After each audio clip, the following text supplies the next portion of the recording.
Bilangan pasal 35 ayat 1 sampai 34. Bilangan pasal 35 ayat 1 sampai dengan 8, kota-kota orang Lewi. Tuhan berfirman kepada Musa di dataran Moab di tepi sungai Yordan di dekat Yeriko. Perintahkanlah kepada orang Israel supaya dari milik pusaka kepunyaannya diberikan mereka kota-kota kepada orang Lewi untuk didirikan. Juga haruslah kamu memberikan kepada orang Lewi tanah-tanah penggembalaan yang di sekeliling kota-kota itu. Kota-kota itu akan menjadi kepunyaan mereka untuk didiami dan tanah-tanah penggembalaannya untuk hewan yang mereka miliki dan untuk segala ternak mereka yang lain. Tanah-tanah penggembalaan kota-kota yang harus kamu berikan kepada orang Lewi itu ialah dari tembok kota keluar 1000 hasta berkeliling. Di luar kota itu haruslah kamu mengukur 2000 hasta di sisi timur dan 2000 hasta di sisi selatan, dan 2000 hasta di sisi barat dan 2000 hasta di sisi utara, sehingga kota itu berada di tengah-tengah. Itulah bagi mereka tanah-tanah penggembalaan kota-kota. Mereka kota-kota yang harus kamu berikan kepada orang Lewi itu ialah 6 kota perlindungan yang harus kamu berikan, supaya orang pembunuh dapat melarikan diri di sana. Di samping itu haruslah kamu memberikan 42 kota.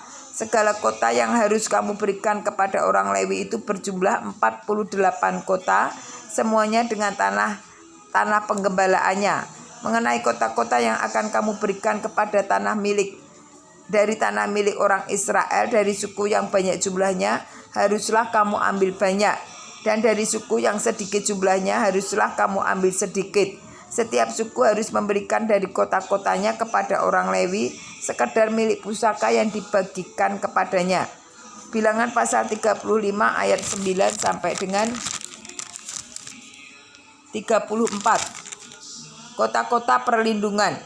Tuhan berfirman kepada Musa, berbicaralah kepada orang Israel dan katakanlah kepada mereka, apakah kamu menyeberang sungai Yordan ke tanah Kanaan? Maka haruslah kamu memilih beberapa kota yang menjadi kota-kota perlindungan bagimu, supaya orang pembunuh yang telah membunuh seseorang dengan tidak sengaja dapat melarikan diri ke sana. Kota kita itu akan menjadi tempat perlindungan bagimu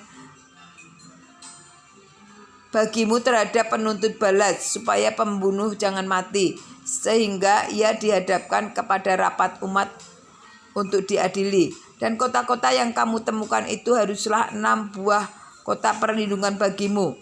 3 kota harus kamu tentukan di seberang sungai Yordan sini, dan 3 kota harus kamu tentukan di seberang Kanaan.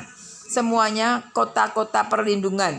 Ke-6 kota itu haruslah menjadi tempat perlindungan bagi orang Israel dan bagi orang asing dan pendatang di tengah-tengahmu, supaya setiap orang yang telah membunuh seseorang dengan tidak sengaja dapat melarikan diri ke sana. Tetapi jika ia membunuh orang itu dengan benda besi sehingga orang itu mati, maka ia seorang pembunuh. Pastilah benda itu pembunuh itu dibunuh. Dan jika ia membunuh orang itu dengan batu di tangan yang mungkin menyebabkan matinya seseorang sehingga orang itu mati, maka ia seorang pembunuh. Pastilah pembunuh itu dibunuh.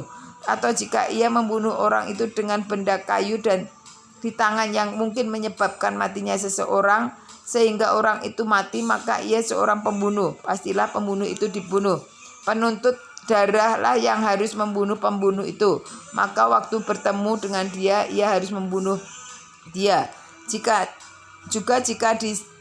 ia menumbuh orang itu karena benci atau melempar dia dengan sengaja sehingga orang itu mati, atau jika ia memukul dia dengan tangannya karena perasaan permusuhan sehingga orang itu mati, maka pastilah si pemukul itu dibunuh.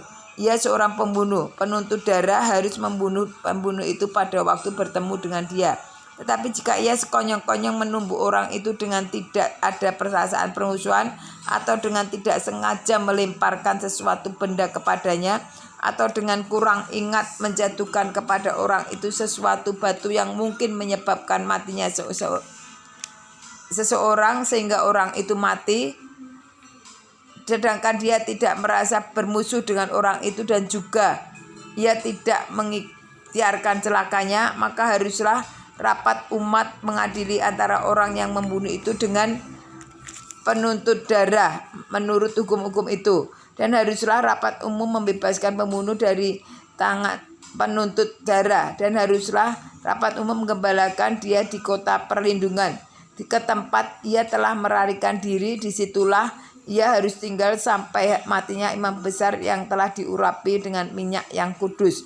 Tetapi jika terjadi bahwa pembunuh itu keluar dari batas kota perlindungan tempat ia melarikan diri, dan penuntut darah mendapat dia di luar batas kota perlindungan, dan penuntut darah membunuh pembunuh itu, maka tidaklah ia berhutang darah, sebab pembunuh itu wajib tinggal di kota perlindungan sampai matinya imam besar. Sampai sesudah matinya imam besar, bolehlah pembunuh itu kembali ke tanah kepunyaannya sendiri. Itulah semua yang harus menjadi ketetapan hukum bagimu turun-temurun di segala tempat kediamanmu. Setiap orang yang telah membunuh seseorang haruslah dibunuh sebagai pembunuh menurut keterangan saksi-saksi. Tetapi kalau hanya satu orang saksi saja tidak cukup untuk memberi keterangan terhadap seseorang dengan perkara hukuman mati, janganlah kamu menerima uang tebusan karena nyawa seseorang pembunuh yang kesalahannya setimpal dengan hukuman mati, tetapi pastilah ia dibunuh. Janganlah kamu menerima uang tebusan karena seseorang yang telah melarikan diri ke kota perlindungannya, supaya ia boleh kembali untuk diam di tanahnya sebelum matinya imam besar. Jadi janganlah kamu mencemarkan negeri tempat tinggalmu, sebab darah itulah yang mencemarkan negeri itu.